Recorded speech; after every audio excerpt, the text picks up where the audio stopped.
metaphor, but I'll say that. So, yeah, boxing runs right the way through my own history, my own background. So Nigel, so obviously with yourself, your club does a lot of work in the community. Obviously, you're very aware of what Brian's club does as well. Could you tell us from the outside looking in, what kind of impact you feel like Brian's club at Collyhurst and Moston has had?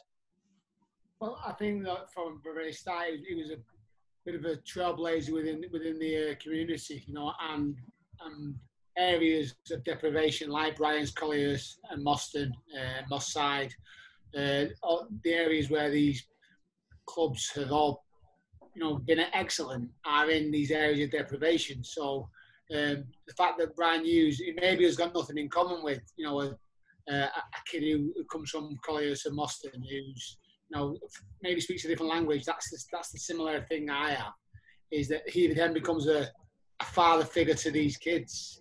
We had a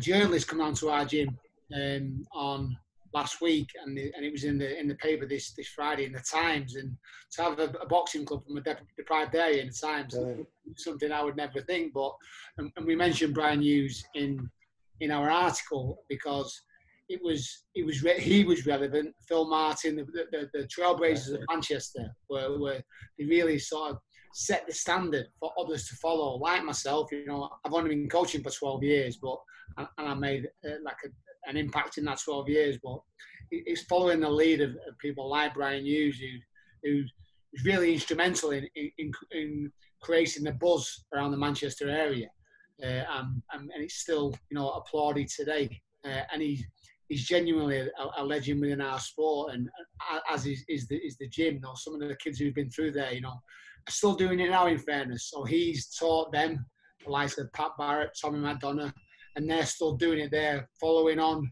from his legacy. So his legacy will outlive all of us, and that's something to be applauded, and to doff your cap at, really. Yeah, thanks, Nigel. That's really kind.